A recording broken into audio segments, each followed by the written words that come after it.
नमस्कार साथियों, बहुत बहुत स्वागत है आप सभी का आपके अपने YouTube channel SPA study point पर। मैं सोनू आप सभी दोस्तों का हार्दिक स्वागत करता हूं। दोस्तों, आज की इस क्लास के अंतर्गत हम डिस्कस करने वाले हैं BSc first year semester first zoology. दोस्तों, फर्स्ट सेमेस्टर में जो आपकी जूलॉजी है उसका नाम है cytology genetic and infectious diseases. तो आज हम cytology genetic and infectious diseases की पहली यूनिट से रिलेटेड कुछ ऑब्जेक्टिव टाइप प्रश्न सॉल्व करने वाले हैं।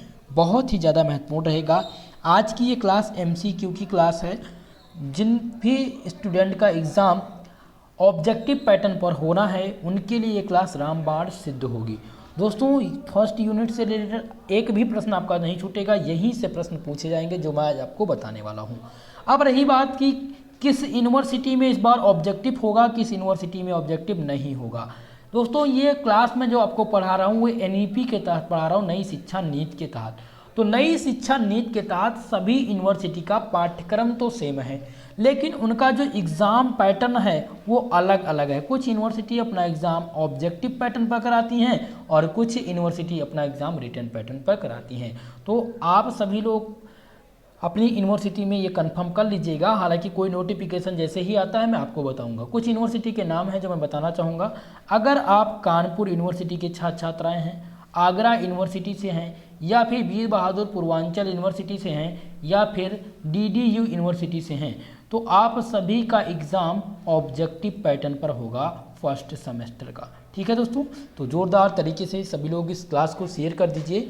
और जो भी भाई बंधु हमारे साथ पहली बार जुड़ रहे हैं उन लोगों से मेरा सविनय निवेदन है कि मेरे चैनल को सब्सक्राइब जरूर करें, बेल आइकन को प्रेस कर लें ताकि क्लास का नोटिफिकेशन आपको टाइमली मिलता रहे। आपकी क्लास की जो टाइमिंग है, रोज़ शाम 7 बजे आपकी जूलॉजी की क्लास संचालित की जाती है।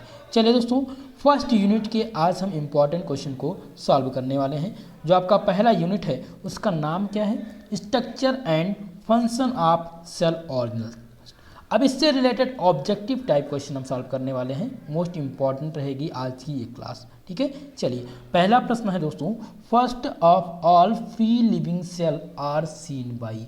पहली बार जो लिविंग जीव हैं उसको किसने देखा था? लिविंग सेल को, लिविंग कोशिका को सबसे पहले जीवित कोशिका को किसने देखा था? पहला ऑप्शन आपका दिया गया लिविन हॉक, रॉबर्ट हुक, सील्डन या सावन।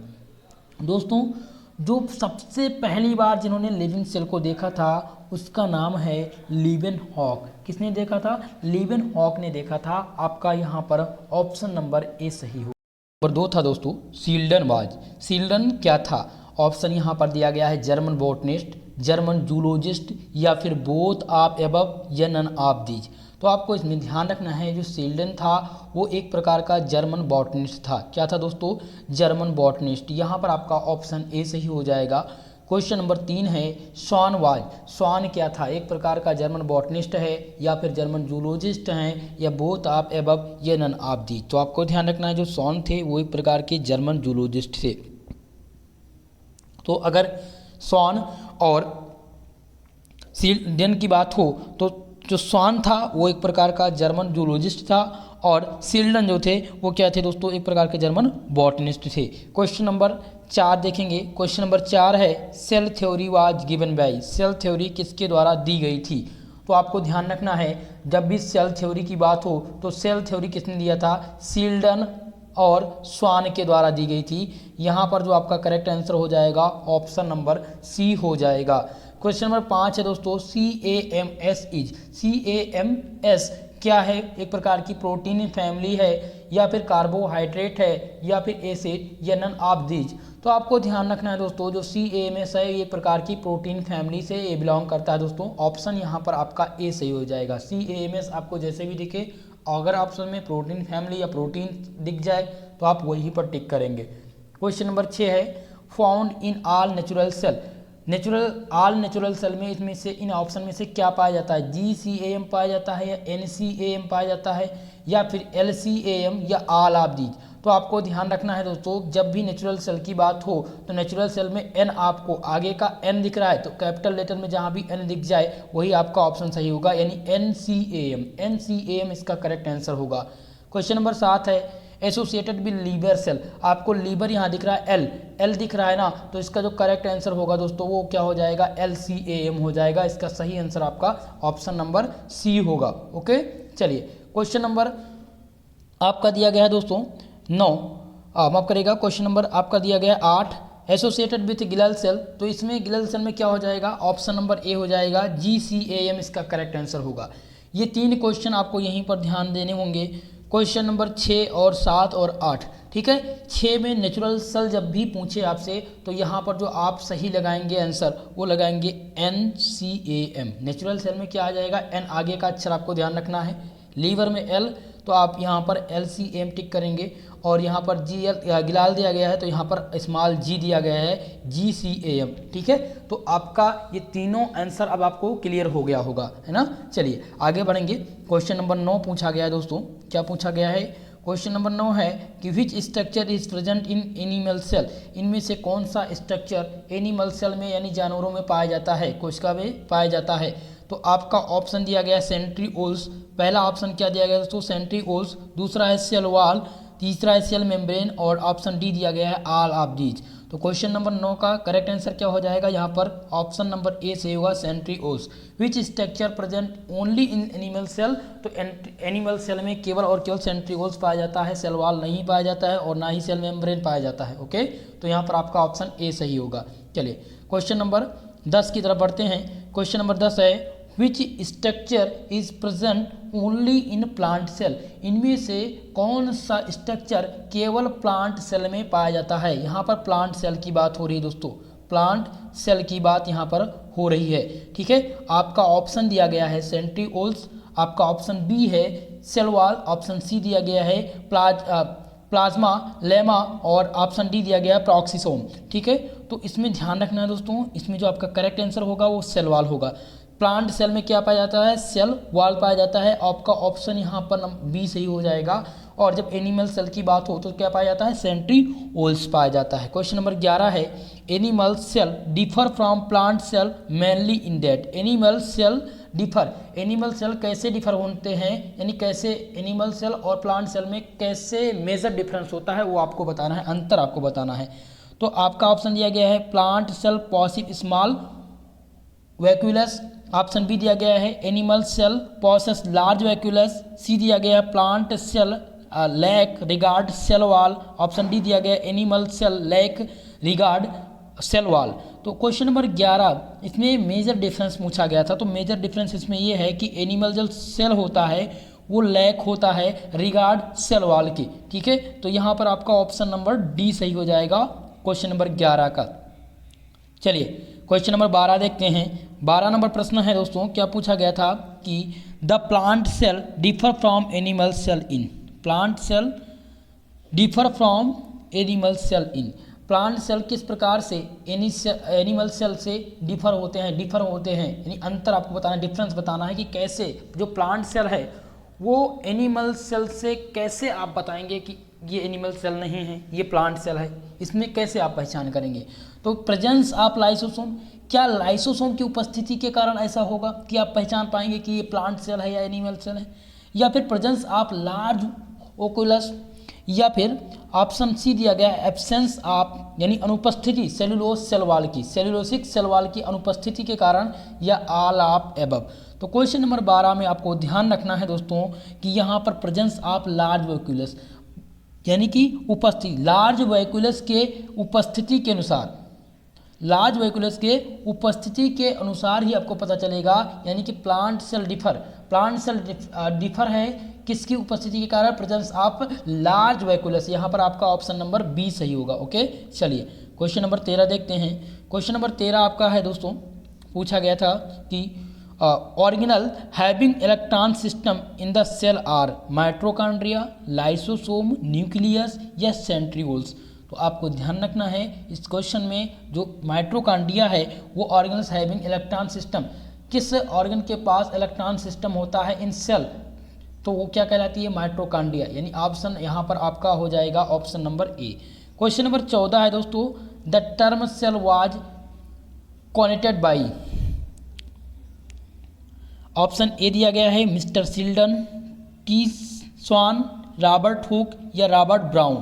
तो आपको ध्यान रखना है। क्वेश्चन नंबर 14, यहाँ का जो सही आंसर हो जाएगा वो रॉबर्ट हुक हो जाएगा, यानी कि द टर्म सेल, जो टर्म सेल है यानी कि सेल कोशिका का सिद्धांत सबसे पहले किसने कॉनिकाइट किया था, कॉनिकाइट किसने किया था, तो रॉबर्ट हुक ने किया था। यहाँ पर आपका ऑप्शन नंबर सी सही होगा। ओके, चलिए नेक्स्ट प्रश्न देखते हैं। क्वेश्चन नंबर 15 कि cell theory state that, cell theory के जो स्टेट है वो क्या है, वह क्या थ्योरी है। Cell are covered by walls, या ऑप्शन बी दिया गया सेल यानी कोशिका multiply by division, option C है all cell having nucleic and protoplasm, या फिर ऑप्शन डी दिया गया है cell are structural and functional units. तो क्वेश्चन नंबर 15 का आंसर आप लोग को बताना है। तो सभी को ध्यान रखना है, जो कोशिका सिद्धांत का स्टेटमेंट है वो कहता है कि सेल आर स्ट्रक्चरल, सेल जो है वो स्ट्रक्चरल है और फंक्शनल यूनिट है। यहाँ पर आपका सही आंसर हो जाएगा ऑप्शन नंबर डी। ओके, चलिए नेक्स्ट प्रश्न को सॉल्व करते हैं दोस्तों। नेक्स्ट प्रश्न क्या पूछा गया है, माइक्रोब्यूटलस आर मेड अप टू, माइक्रोब्यूटलस किसका बना होता है।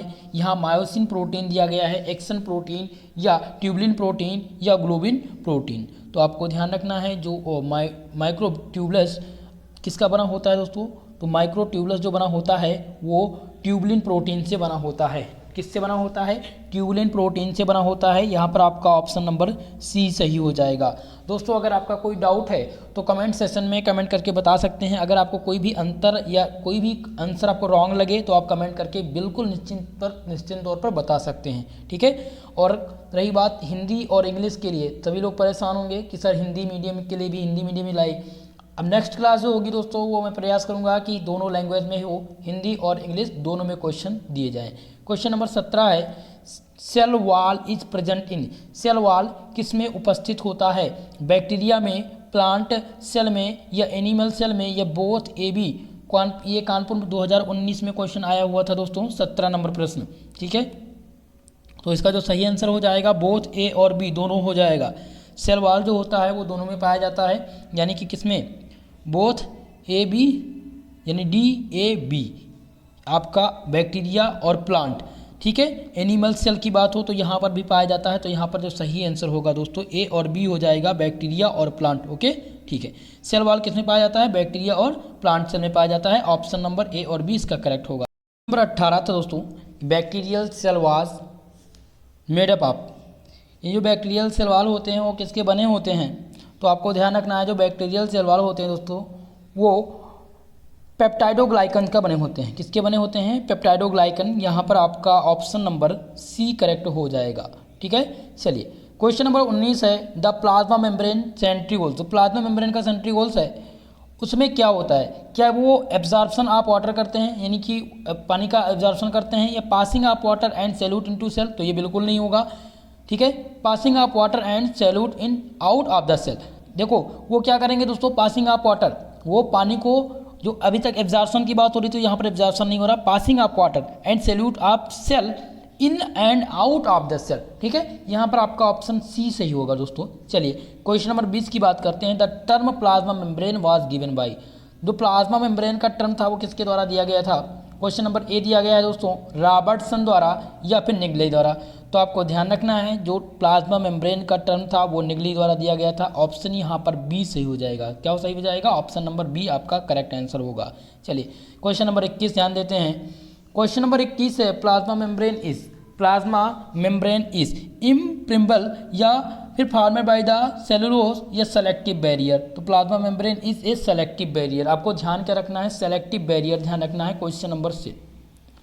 क्वेश्चन नंबर सी इसका करेक्ट आंसर होगा, plasma membrane is a selective barrier. Okay चलिए क्वेश्चन नंबर 22 है एक्शन ट्रांसपोर्ट इन्वॉल्व, जो एक्ट माफ करेगा, क्वेश्चन है active transport involves. Option A दिया गया है प्रोडक्टिव, क्या दिया गया है, प्रोडक्शन माफ करेगा, प्रोडक्शन ऑफ ATP, बी दिया गया production of toxic substance, option B दिया गया रिलीज ऑफ एनर्जी या रिक्वायर्ड एनर्जी। तो क्वेश्चन नंबर 22 का जो करेक्ट आंसर होगा वो रिक्वायर्ड एनर्जी हो जाएगा। एक्टिव ट्रांसपोर्ट इन्वॉल्व जो हो जाएगा वो क्या करेगा, रिक्वायर्ड एनर्जी, ठीक है। आपका ऑप्शन यहाँ पर डी सही होगा। क्वेश्चन नंबर 23 है plasma membrane is made up of, plasma membrane is made अब आप यानी प्लाज्मा मेम्ब्रेन किसके बने होते हैं, लिपिड के, प्रोटीन के या कार्बोहाइड्रेट के। तो आपको ध्यान रखना है जो प्लाज्मा मेम्ब्रेन बने होते हैं वो लिपिड, प्रोटीन और कार्बोहाइड्रेट से मिलकर बने होते हैं। यहाँ पर हो जाएगा आपका ऑप्शन नंबर डी यानी all of the above. Okay, चलिए क्वेश्चन नंबर 24 देखते हैं। Most abundant lipids plasma membrane is centrioles या स्ट्रियोल या ग्लाइकोलिपिड या फास्फोलिपिड। क्वेश्चन नंबर 24 का जो करेक्ट आंसर होगा वो फास्फोलिपिड होगा। क्या हो जाएगा, फास्फोलिपिड। ऑप्शन नंबर यहाँ पर डी सही हो जाएगा दोस्तों। चलिए नेक्स्ट क्वेश्चन को सॉल्व करते हैं। क्वेश्चन नंबर 25 पूछा गया है दोस्तों, क्या पूछा गया है कि in a plasma membrane carbohydrate is present on. इन प्लाज्मा मेम्ब्रेन में जो कार्बोहाइड्रेट होता है वो कितने उपस्थित होता है, बोथ लेयर्स ऑफ लिपिड में, या लिपिड यानी कि साथ ही साथ लेयर ऑफ लिपिड के लेयर के साथ, या बोथ आप cytoplasmic side of lipid barrier, या फिर only on non cytoplasmic side of the lipid barrier, या फिर नन ऑफ दीज। तो इस क्वेश्चन में आपको ध्यान रखना है दोस्तों, 25 नंबर क्वेश्चन जो पूछा गया है इसमें प्लाज्मा मेम्ब्रेन पूछा गया है। जो प्लाज्मा मेम्ब्रेन में जो कार्बोहाइड्रेट होते हैं वो कहाँ पर उपस्थित होते हैं, तो ये उपस्थित होते हैं केवल और केवल only of non cytoplasmic side of lipid barrier. Okay, यहाँ पर आपका जो सही आंसर हो जाएगा वो ऑप्शन नंबर सी सही हो जाएगा। क्वेश्चन नंबर 26 है, which of the following is a function of plasma membrane. इनमें से पूछा गया है, इनमें से कौन सा फंक्शन ऑफ प्लाज्मा मेम्ब्रेन, इनमें से आपको बताना है कि प्लाज्मा मेम्ब्रेन का फंक्शन कौन सा है। प्लाज्मा मेम्ब्रेन का फंक्शन यानी वर्क की बात हो रही है यहाँ पर, structural barrier and cell communication. क्या इसके पास स्ट्रक्चरल बैरियर और सेल कम्युनिकेशन है, या फिर metabolic activities and cell adhesion है, या फिर mass flow regulation, active transport, diffusion, endocytosis and exocytosis. क्या ये उपस्थित है, या फिर all of above. Question number 26 बहुत ही मोस्ट इंपॉर्टेंट है दोस्तों, तो इसमें आपका जो सही आंसर होगा वो ऑप्शन नंबर डी होगा, ऑल ऑफ द एबव होगा। क्या हो जाएगा, ऑल ऑफ द एबव, यानी कि जो प्लाज्मा मेम्ब्रेन का फंक्शन है वो structural barrier and cell communication, इसके पास structural barrier and cell communication भी होते हैं, मेटाबॉलिक एक्टिविटी और सेल एडिशन भी होते हैं। ठीक है, तो इस प्रकार से ऑप्शन यहाँ पर डी सही होगा। क्वेश्चन नंबर 27 है, a passive membrane transport protein. Option A दिया गया है, will required a source of energy of transport to occur, या can only transport a molecule down a gradient, या ऑप्शन सी दिया गया involves a carrier types transport mechanism only, या option D दिया गया है कि can move a molecule up gradient if a membrane protein exit. तो आपको इसमें से आपका जो सही आंसर बताना है क्वेश्चन नंबर 27 में। तो क्वेश्चन नंबर 27 में दोस्तों आपका जो सही जवाब हो जाएगा वो ऑप्शन नंबर डी हो जाएगा। ओके, चलिए नेक्स्ट प्रश्न की तरफ बढ़ते हैं। क्वेश्चन नंबर 28 क्या पूछा गया है, दिया गया है दोस्तों, the cell is a basic unit of structure and living thing was discovered by. Cell is basic unit, देखिए यहाँ पर पूछा गया है जो सेल है वो एक प्रकार का बेसिक यूनिट ऑफ स्ट्रक्चरल यानी of structure in living thing was, ये किसने खोजा था। सेल जो है एक बेसिक यूनिट है यानी कि लिविंग थिंग का, तो ये किसने डिस्कवर किया था, ये किसने किया था दोस्तों। चलिए क्वेश्चन नंबर 28 का आंसर आप लोग करेंगे, तो आप सबको पता है शील्डन और स्वान ने किया था। किसने किया था, जब कोई इसका थ्योरी की बात आए तो शील्डन और स्वान ने इसका खोज किया था। क्वेश्चन नंबर 29 है दोस्तों, प्लाज्मा मेम्ब्रेन इज, तो प्लाज्मा मेम्ब्रेन जो है वो सेमी प्रेमेबल है, यानी ऑप्शन नंबर यहाँ पर ए सही हो जाएगा। क्या हो जाएगा, करेक्ट आंसर हो जाएगा option number A. Question number 30 है, which of the following is not model for support for plasma membrane.